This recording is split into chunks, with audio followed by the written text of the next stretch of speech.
Estudar redação não é uma tarefa fácil, reconheço. Exige esforço, exige estudar teoricamente. Muitos alunos, eles não têm paciência de estudar as aulas teóricas, mas isso é muito importante. Outro fato importante também é estudar o texto de outra pessoa. Não estou dizendo que deve copiar o texto, mas deve estudar o texto. E agora nós vamos trabalhar o repertório.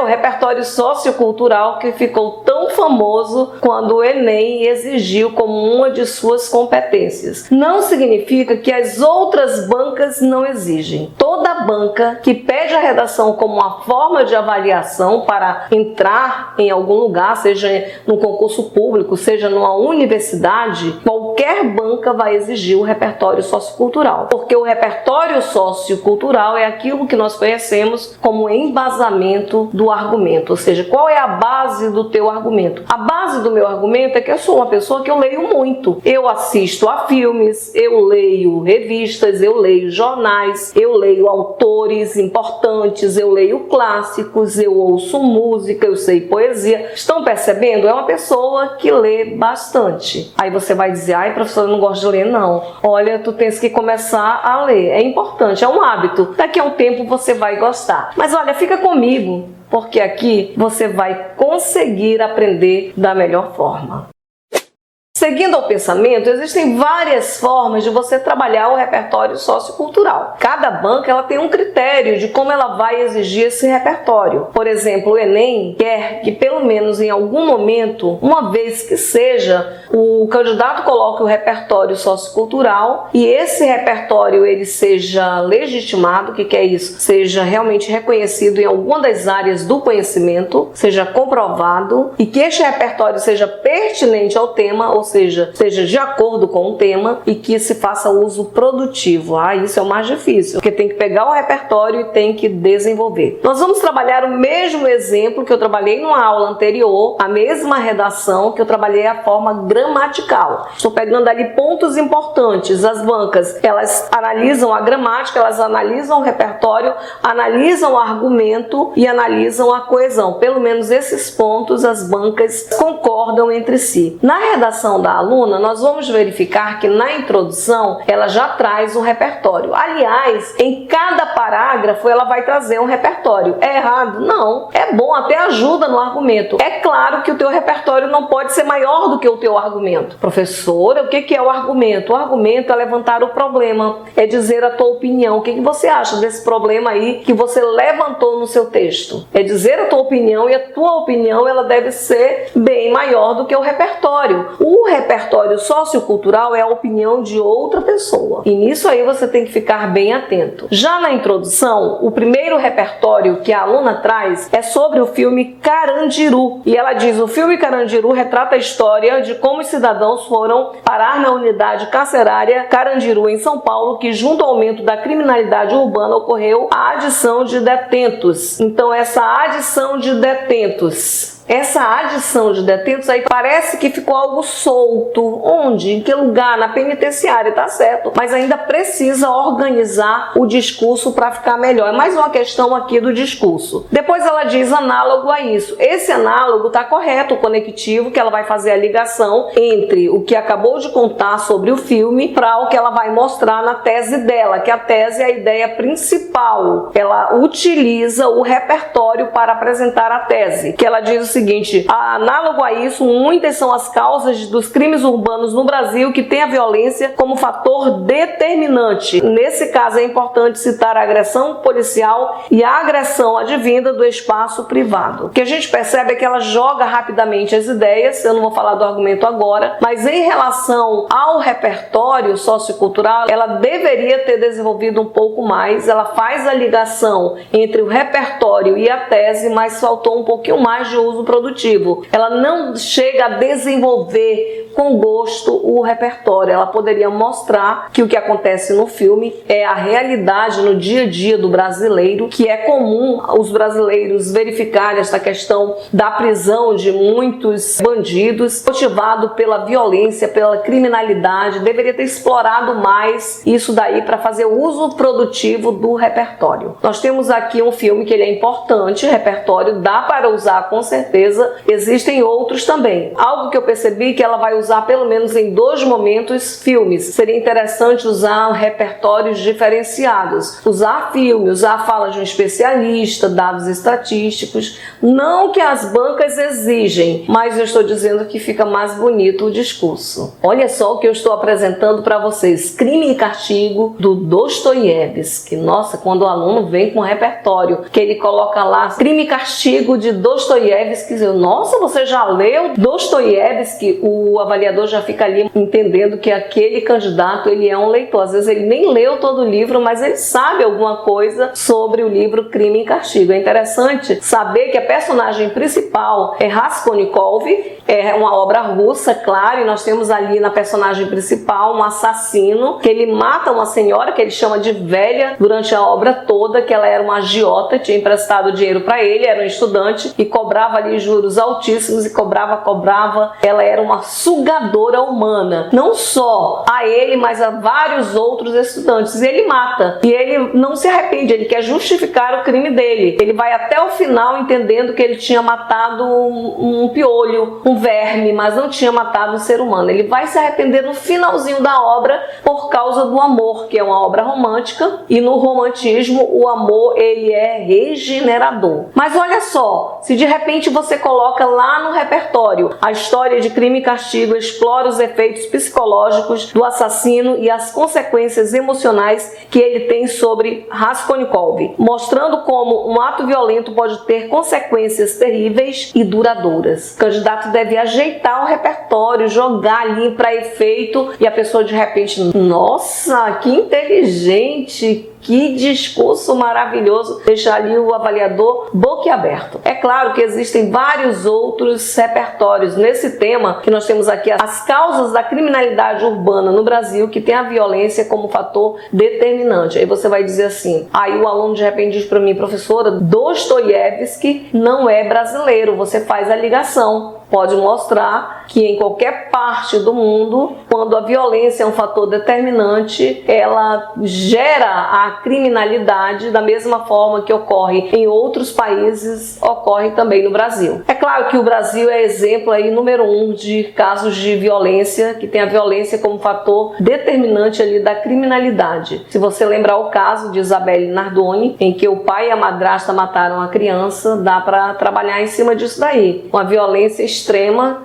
bruta, que gerou a criminalidade. Você deve lembrar que nem todo crime é gerado por violência. Alguém que furta algo em algum lugar, só furtou, só pegou ali o que não é dele, é um crime, mas não causou violência em outra pessoa, diferente do latrocínio, que a pessoa, além de pegar o que não é dele, se apropriar do que não é dele, ele mata outra pessoa. Aí foi motivado pela violência. Essa é a ideia que a frase temática está pedindo e que você deve colocar no repertório. Outro fato que você deve lembrar é da Suzane Richthofen, que matou os pais, motivo cruel, bárbaro, fútil até. Também o caso da Daniela Pérez, a atriz que foi morta a tesouradas, um caso brutal que até hoje repercute nas mídias. Muitos são os exemplos, os repertórios que você pode usar. Pode trabalhar desde os clássicos aos fatos noticiados nos jornais, as músicas e assim por diante. No desenvolvimento 1, ela usa um dado estatístico. Quando ela diz no argumento dela que é a microtese, prova disso, a força excessiva utilizada pelos policiais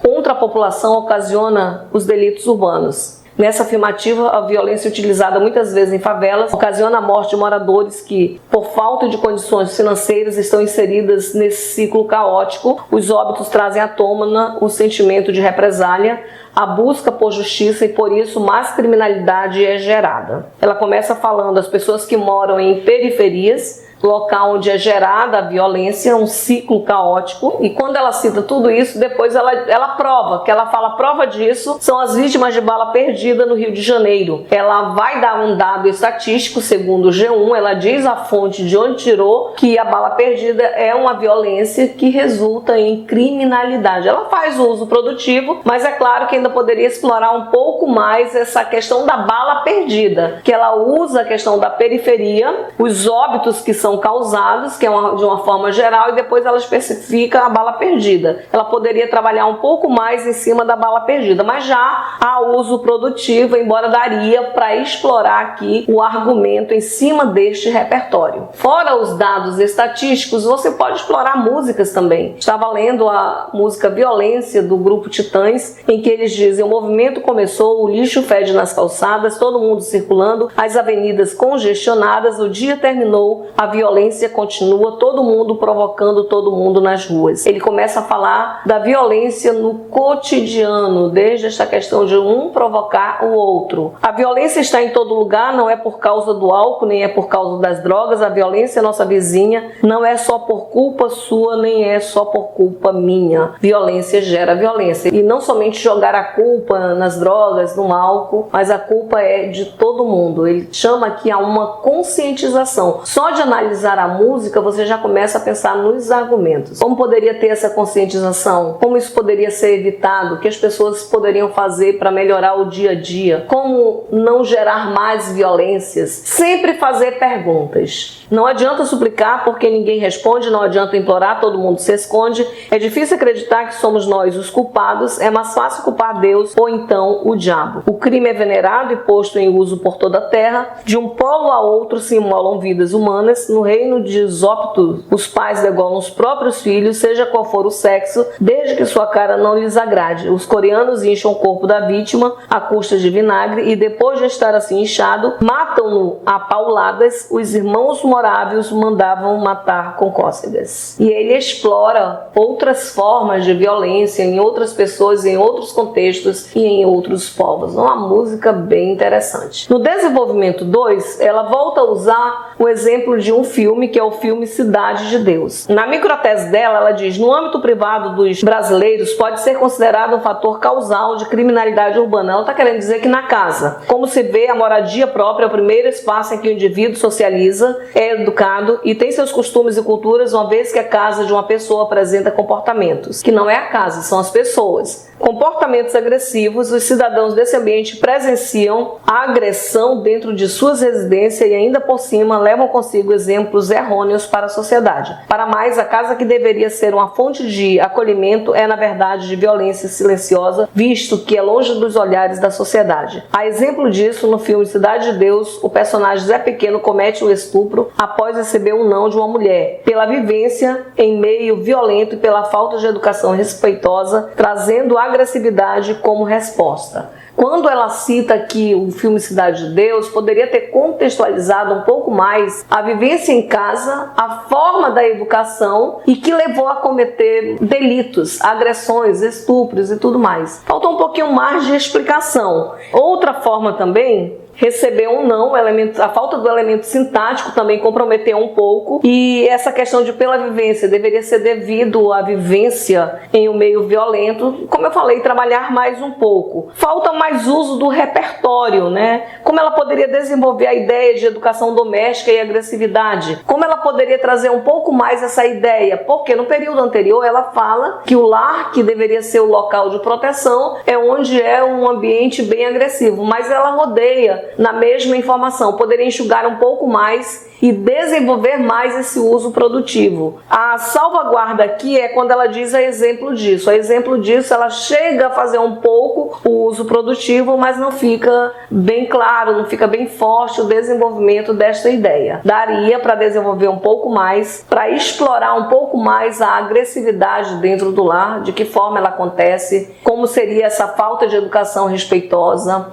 essa questão da desestrutura familiar que existe no Brasil, como ela vem sido perpetuada vários fatores importantes poderiam ser explorados. Como ela usa em um segundo momento o filme, ela também poderia explorar outros tipos de repertório. Estava analisando a tirinha do Armandinho, que no geral o Armandinho é um garotinho de cabelos azuis, que sempre ele é bem pequenininho diante do tamanho dos pais. Os pais sempre aparecem parte das pernas, ou o pai ou a mãe, e ele é questionador. Interessante que o pai diz aqui, violência gera violência. E ele olha para cima e o sapinho do lado. Depois ele diz, e audiência, e o sapinho também com os olhos arregalados. Esse é o problema. Justamente, nós temos aqui uma crítica que a televisão adora publicar essas matérias em que há violência. Ou seja, uma forma deplorável de tripudiar em cima da desgraça alheia. E o pior problema é que a população adora assistir a esses casos de violência. A audiência que dá vai perpetuando esse tipo de violência. Uma tirinha que daria para usar bastante como repertório. Na conclusão, ela não coloca mais nenhum tipo de repertório. Não é obrigado. Como eu falei, a maioria das bancas pedem pelo menos em algum momento um repertório. Mas aqui seria interessante se terminasse com uma citação. Existe a citação ali do Jean-Paul Sartre, que ele diz: a violência, seja qual for a maneira como ela se manifesta, é sempre uma derrota. Para muitos alunos isso virou clichê, mas se você pensa na frase dele e verifica que a violência sempre vai ser uma derrota, você pode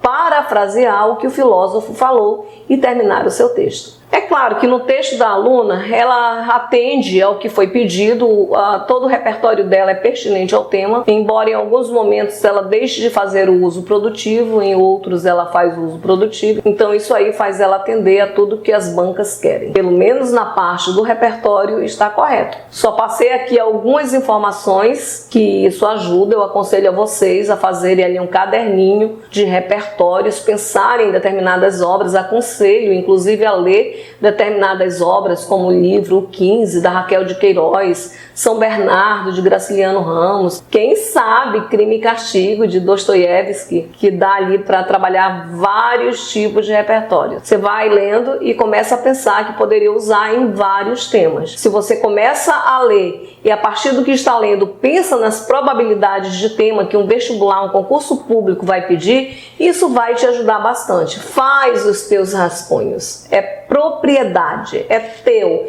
Isso aí vai te ajudar mais tarde em qualquer prova. Muito obrigada pela participação de vocês, espero que vocês tenham gostado. Se gostaram, enviem este vídeo a outras pessoas que precisam dele, tá bom? Um grande abraço.